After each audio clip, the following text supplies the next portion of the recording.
Ya, gimana? Kayak gitu.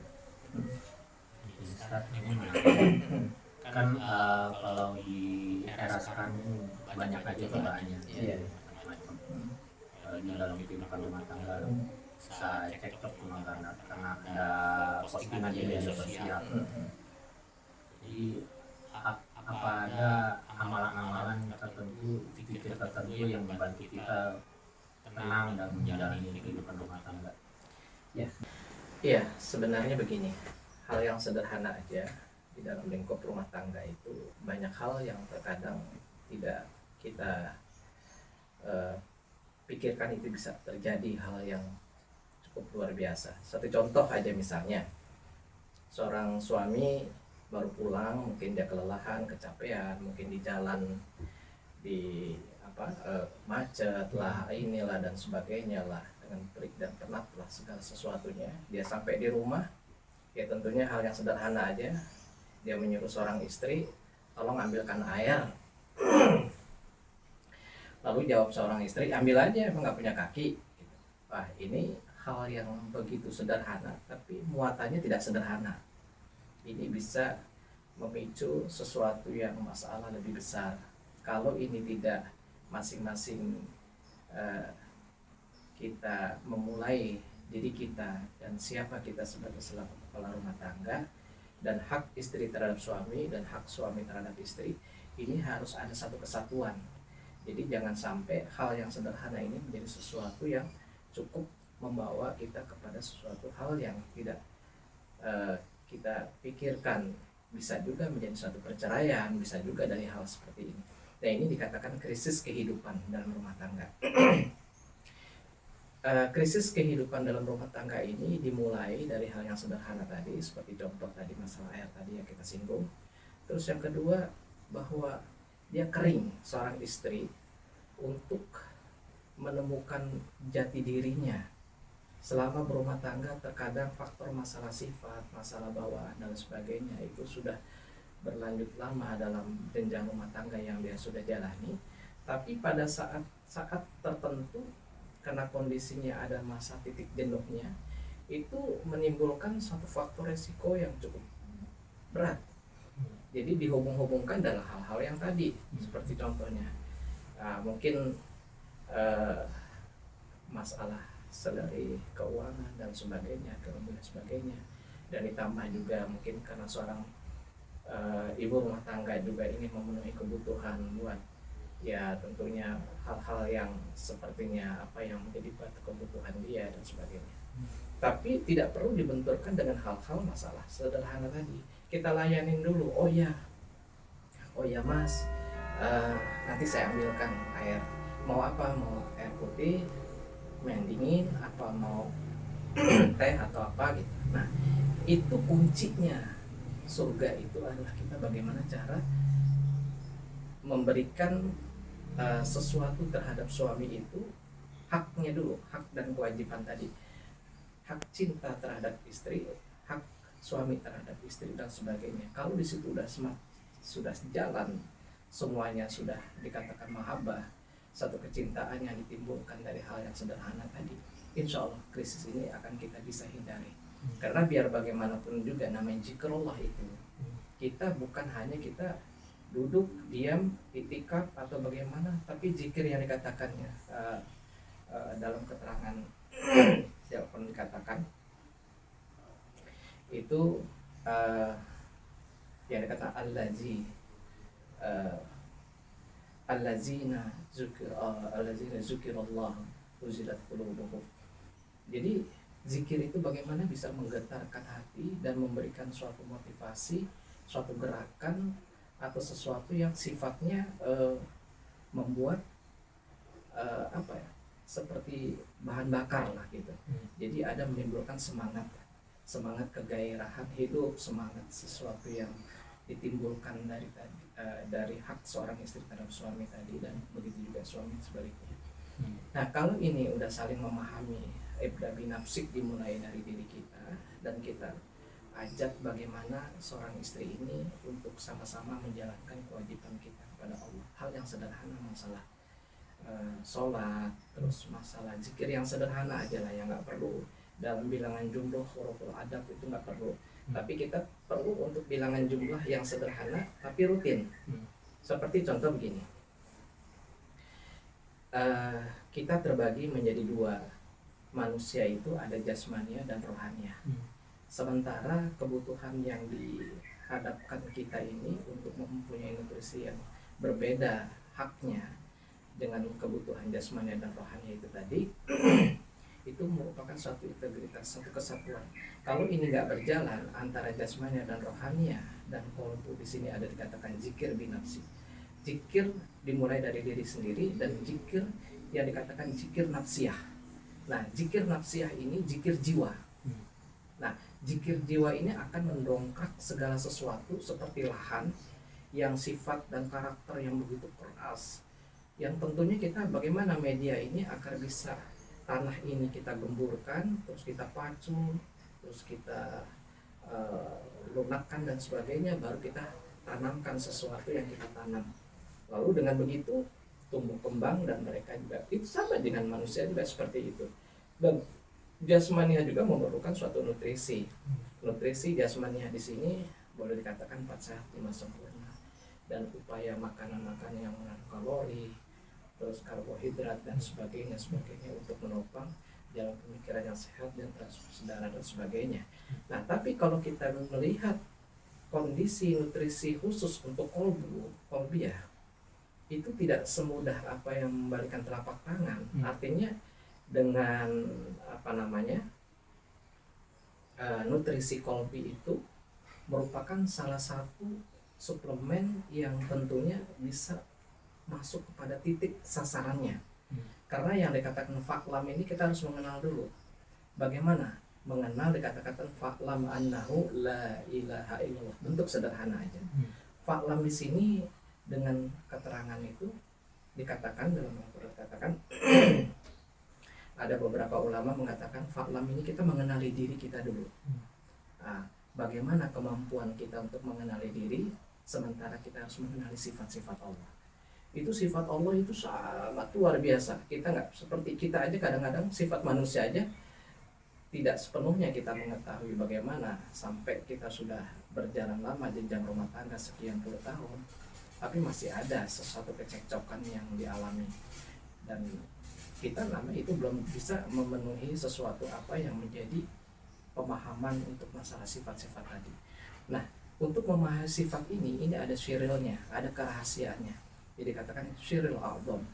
Syiril a'dham ini bagaimana untuk memahami kerahasiaan keagungan Allah itu lewat zikir yang sederhana tadi, fa'alam annahu la ilaha illallah. Ilah di sini adalah tujuan kita mencapai sesuatu sasaran, dan titik sasaran itu tadi untuk mencapai dasar nilai-nilai yang menyatukan antara hak kita terhadap yang kita hadirkan. Bagaimana sesuatu yang nggak hadir, tentu kita udah cinta kan nggak mungkin. Sesuatu yang dicintai itu harus hadir. Nah, jadi yang disebut itu zikro itu mengingat, dan kecintaan itu yang disebut itu juga salah satu menghadirkan sesuatu yang dicintai. Kita berpandang-pandangan dulu, baru itu munculnya cinta. Nggak mungkin kita mencintai sesuatu tidak berpandang-pandangan. Dengan berpandangan itu kita menimbulkan rasa cinta itu di situ muncul, dan di situ sumbernya kita gali. Nah, lalu bagaimana menggali sesuatu yang hadir tadi, yang belum hadir kita hadirkan? Ini memang suatu hal yang tidak sederhana. Kita harus betul-betul menetralkan segala bentuk apapun yang kesibukan hiruk pikuk penat apa semua kesibukan duniawi itu tinggalkan dulu. Kita lagi sedang bermuwajah kepada siapa ini? Kepada Sang Khalik yang menciptakan kita. Nah, untuk membersihkan diri kita dari mulai diri kita ini, itu dikatakan imanan kamilan. Bagaimana mencapai sesuatu insan yang kamil, bersih, baik ucapan, tindak tanduk dan sebagainya, sikap dan sebagainya, itu merupakan salah satu kesatuan integritas yang mampu menghubungkan sesuatu masuk dalam kolbu relung hati yang sangat dalam. Sesuatu yang dicintai itu sesuatu yang diburu saat cinta. Mereka itu masanya ada kadaluarsanya, ada habisnya masa cinta itu. Tapi setelah kita mengenal, tentu di sini cinta itu hanya teknis. Tapi setelah masuk dalam hubungan kita, hadir yang dicintai itu hadir, itu berarti kita akan mendapatkan sesuatu yang tidak pernah kita dapatkan. Itu bilang Syirul Albam itu adalah kasih sayang. Nah, maka dikatakan Ar-Rahman Rahim. Allah mempunyai rasa tanggung jawab yang penuh dengan Ar-Rahmannya. Itu seluruh makhluk, baik pepohonan, air, angin, makhluk yang ada, baik melata, baik yang kasat mata dan sebagainya, itu merupakan suatu tanggung jawab penuh Allah untuk memberikan makanan dan kehidupan dia. Nah, kalau kita pelajari dalam satu titik aja, dalam satu sebuah bunga yang begitu indah, itu tujuannya untuk dipandang, untuk kita bisa memberikan zikrullah. Ingat, siapa yang menciptakan? Kok begitu indah? Ada warna ungu, ada nama-nama bunga-bunga itu juga bermacam nama. Lalu kita juga yang dikatakan ma'rifatul asmaul husna itu, jadi mengenali nama sebelum itu menghadirkan.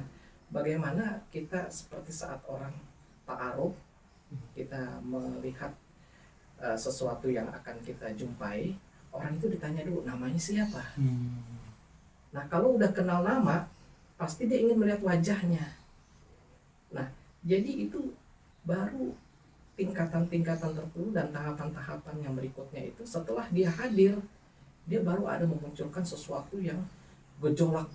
Nah, itu yang dikatakan uzilat qulubuhum, bergetar hatinya, mau ngomongnya itu terbata-bata. Kayaknya kalau kita baru pertama kali kita muncul lawan jenis ini, kita bertaaruf, itu rasanya kalimat itu begitu sulit untuk kita ucapkan. Kenapa? Itu terhadap manusia. Bagaimana terhadap sang Khalik? Wah, ini sungguh luar biasa. Makanya kenapa orang itu sampai